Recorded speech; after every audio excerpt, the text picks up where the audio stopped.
संदर्भामध्ये जे आता गांजा कारवाई करण्यात आली त्या संदर्भात काय नाही.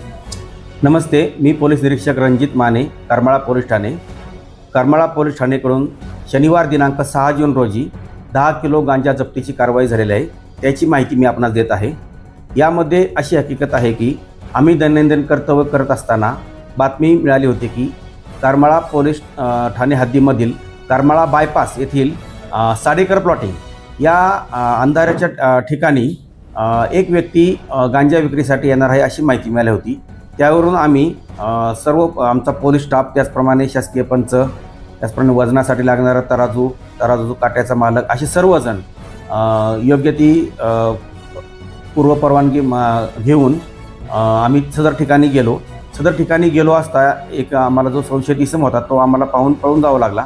त्याचा पाठलाग करून आम्ही त्याला साधारण देवीचा माळ इथं पकडलेला आहे आणि त्याच्या ताब्यातून साधारण 10 किलो 248 ग्रॅम गांजा जो आहे तो जप्त करण्यात आला आहे. सदर गांजाची किंमत ही 2,56,200 रुपये असून त्या इसमाकडे एक हिरो मेस्ट्रोची स्कूटर आहे ती पण जप्त करण्यात आलेलं आहे.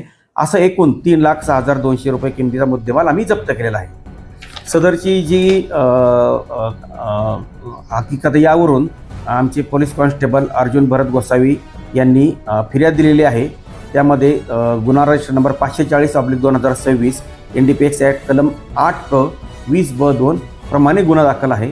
सदर गुन्ह्याचा पुढील तपास हे पोलीस उपनिरीक्षक संदीप बनकर करत आहेत आणि सदरची जी कामगिरी आहे ती आम्ही आमचे पोलीस अधीक्षक sir Shri Atul Kulkarni sir, upper police अधीक्षक श्री विजय काबाडे सर, त्याचप्रमाणे आमचे HDPO सर ज्यांच्याकडे सध्या करमाळा उपविभागात चार्ज आहे असे श्री प्रशांत डगळे सर, आमच्या अंजना कृष्णा VS मॅडम यांच्या मार्गदर्शनाखाली मी स्वतः पोलीस निरीक्षक रणजित माने, पोलीस उपनिरीक्षक संदीप बनकर, पोलीस हवालदार अजित उबाळे, अर्जुन गोसावी, अमोल रंदील, चेतन पवार, रविराज गटकुळ आणि बापूसाहेब कोकाटे यांनी केलेली आहे.